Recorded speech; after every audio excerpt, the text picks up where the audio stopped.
বন্ধুরা, সামনেই টেস্ট পরীক্ষা এবং কিছুদিন পরে ফাইনাল পরীক্ষা। তা দ্য পোয়েট্রি অফ আর্থ থেকে কোন প্রশ্নগুলি তোমরা পড়ে যাবে এবং তার উত্তর নিয়ে আজকে আলোচনা করব। কোনগুলি পড়ে যাবে এবং তার উত্তরও আলোচনা করব। তা চলো দেখে নিই কোন কোন প্রশ্নগুলি তোমাদের অবশ্যই পড়ে যেতে হবে সাজেশন হিসেবে। সবার প্রথমে যেটা আলোচনা করব, justify the title of the poem. এটা 2018 সালে এসছে, ফলে এটা আবারও ইম্পর্টেন্ট হতে যাচ্ছে। নেক্সট যে প্রশ্নগুলি আসেনি সেটা হচ্ছে এটা, হি টেক্স দ্য লিড। এই লাইনটা তুলে দিয়ে বলতে পারে কে লিড নিয়েছে, কিভাবে লিড নিয়েছে এবং কখন লিড নিয়েছে। তারপরে আলোচনা করব তার 3 নম্বর প্রশ্নটি, হি has never done with his delights. তার আনন্দে কখনোই ছেদ পড়ে না। কার আনন্দের কথা বলা হয়েছে, তার আনন্দগুলি কি কি এবং কেন তার আনন্দে কোনো ছেদ পড়ে না। এই দুটো প্রশ্ন বন্ধুরা এখনও কিন্তু আসেনি, ফলে ভেরি ভেরি ইম্পর্টেন্ট লাইন তুলে প্রশ্নের মধ্যে। এরপরে যে প্রশ্নটা আলোচনা করব বন্ধুরা, এটা বহুবার এসছে, ঘুরে ফিরে এসছে, আবার আসতে পারে, দেখে নাও। Identify the voice of the poetry of earth. Poetry of আর্থের যে ভয়েসগুলো, কণ্ঠস্বরগুলি, সেগুলি কী কী এবং কিভাবে কিডস সেটা এস্টাবলিশ করেছে তাদের ভয়েসের মধ্য দিয়ে, মানে মিউজিক অফ আর্থের কন্টিনিউটিটাকে। অথবা এই প্রশ্নটা 2020 সালে এসছে, এবং অথবা দিয়ে দেখো এই প্রশ্নটা এসছে 2019 সালে, how does Keats show that the poetry of earth never সিজেস। প্রত্যেকটার উত্তর একই হবে বন্ধুরা। 2019 সালে। এবার 2022 সালে কি এসেছিল, how does Keats show that poetry of earth is never dead. Poetry of আর্থ কখনোই মৃত নয়। একই উত্তর ঘুরে ফিরে এসছে। তারপরে দেখে নাও, what does kids feel mean by the poetry of earth. Poetry of earth বলতে কি বুঝিয়েছেন। Why does he say that this poetry never ceases. এই পোয়েট্রি কখনোই থামে না। 2017 এসছে, একই উত্তর। তারপরে আরেকটি প্রশ্ন, why does kids feel that poetry of earth is never dead. 2015 সালে এসছে। ফলে বুঝতে পারছো একই উত্তর কিভাবে ঘুরে ফিরে এসছে। এইটা তোমাদের অবশ্যই পড়ে যেতে হবে, এবং যদি তোমরা চাও আমি একটা পাঞ্চ করে লিখে দিতে পারি, কমেন্টে জানিও। আচ্ছা, এরপরে একটা প্রশ্ন যদি সম্ভব হয় পড়ে যেও, সেটা হচ্ছে, how does Keats use symbolism in the poem. এই কবিতায় কবি কিভাবে প্রতীকের ব্যবহার করেছেন। বন্ধুরা, এবার আলোচনা করব যে প্রশ্ন দুটো এখনও একবারও আসেনি, সেই প্রশ্ন দুটোর উত্তর। হি টেক্স দ্য লিড আর he has never done with his delights. চলো, he takes the lead, who takes the lead, when does he take the lead, how does he take the lead. কে নিয়েছে, কখন নিয়েছে, কিভাবে নিয়েছে। Very important question. উত্তরটা দেখে নাও।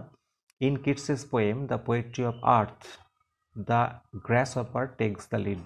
প্রথম প্রশ্নের উত্তর কমপ্লিট। কিডসের কবিতা পোয়েট্রি অফ আর্থে গ্রাসহপার এই লিডটা নিয়েছে। কখন নিয়েছে, পরের প্রশ্ন। তাহলে ইন সামার, গ্রীষ্মকালে, when the birds are exhausted with the hot sun. যখন প্রখর উত্তাপে পাখিরা ক্লান্ত হয়ে যায়, টায়ার্ড হয়ে যায়, they take shelter in the shade, in the shade বন্ধুরা, in the shade of cooling trees. তখন শীতল গাছের ছায়াতে তারা বিশ্রাম নেয়। Then a void is created, তখন একটা শূন্যস্থান পূরণ হয়। অর্থাৎ পাখিরা যখন ক্লান্ত হয়ে বিশ্রাম নেয় তখন একটা শূন্যস্থান পূরণ হয়। অ্যাট দিস মোমেন্ট, ঠিক এই মুহূর্তে, the grasshopper takes the lead of singing. Grasshopper তখন গান গাওয়ার দায়িত্বটা নেয়। পরের প্রশ্ন, how does he take the lead. কিভাবে সে লিডটা নেয়। হি টেক্স দ্য লিড, সে লিড নেয় by singing from hedge to hedge. এক ঝোপ থেকে অন্য ঝোপে গান গেয়ে গিয়ে সে লিডটা নেয়। আচ্ছা, এইটুকু লিখলে তো হবে না। ইট সং এনলাইভেন্স নেচার, এর গান প্রকৃতিকে পুনরুজ্জীবিত করে, প্রাণবন্ত করে তোলে। হোয়েন ইট ইজ টায়ার্ড, যখন এটা ক্লান্ত হয়, it takes rest for a moment, ইহা কিছুক্ষণের জন্য রেস্ট নেয়। অ্যান্ড রিজিউমস ইট সং, এবং তার গানকে পুনরায় শুরু করে উইথ রিনিউড এনার্জি, নতুন শক্তি নিয়ে। Das it takes the lead, এইভাবে সে লিড নেয়। And keeps the flow of music of earth, অর্থাৎ পৃথিবীর মিউজিকের যে ফ্লো, যে প্রবাহ, সেটাকে এভার অ্যালাইভ রাখে, চির জীবন্ত রাখে। তাহলে এই হচ্ছে প্রথমটার উত্তর। এবার আলোচনা করব বন্ধুরা পরের উত্তরটি।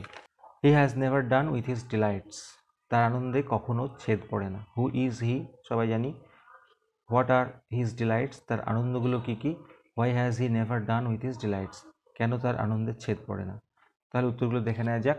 Here he refers to the grasshopper, এখানে হি বলতে বোঝানো হয়েছে গ্রাসহপারকে। In Keats's poem the poetry of earth, কিডসের কবিতা পোয়েট্রি অফ আর্থে।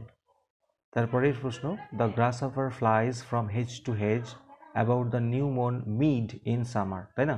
গ্রাসহপার উড়ে বেড়ায় এক ঝোপ থেকে অন্য ঝোপে সদ্য কাটা ফসলে গ্রীষ্মকালে। It sings, flies, plays and takes rest.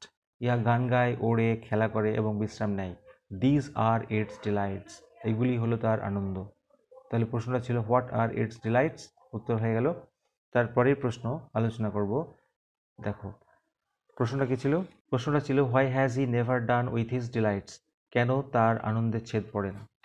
তাহলে when the birds stop singing, যখন পাখিরা গান গাওয়া বন্ধ করে দেয়, the grass hopper comes forward, glass hopper তখন এগিয়ে আসে, and text the responsibility of keeping the music of earth alive. কিসের দায়িত্ব নেয়, কিসের রেসপন্সিবিলিটি নেয়? Of keeping the music of earth, অর্থাৎ পৃথিবীর যে গান সেটাকে জীবন্ত রাখার দায়িত্বটা নেয়। A pure Joy রাউজেস it's spirit, একটা বিশুদ্ধ খাঁটি আনন্দ জাগ্রত করে তার স্পিরিটকে, তার আত্মাকে। And makes it fresh and fine, এবং এটাকে ফ্রেশ এবং ফাইন করে তোলে, সতেজ এবং সুন্দর করে তোলে। It becomes the poet of the season, ইহা হয়ে ওঠে ওই ঋতুর কবি। When it becomes tired of singing, যখন গান গাইতে গাইতে ক্লান্ত হয়ে যায়, it takes rest beneath some pleasant weed, ইহা কিছু সুন্দর আগাছার নিচে বিশ্রাম নেয়। ইট রিজিউমস ইটস সং, ইহা তার গানটাকে পুনরায় শুরু করে উইথ রিনিউড এনার্জি, নতুন শক্তি নিয়ে। So it has never done with its delights, তাই জন্য ইহার আনন্দে কখনো ছেদ পড়ে না। অর্থাৎ যখন ক্লান্ত হয়ে যায় একটুখানি ঝিমিয়ে নেয়, বিশ্রাম করে নেয়, আবার পুনরায় শক্তি অর্জন করে গান গাইতে থাকে। সেই জন্য এর আনন্দে কখনো ছেদ পড়ে না। তো এই ছিল বন্ধুরা ভিডিওটি। ভালো লাগলে লাইক করো, চ্যানেল হতে অবশ্যই সাবস্ক্রাইব করো। Thank you so much.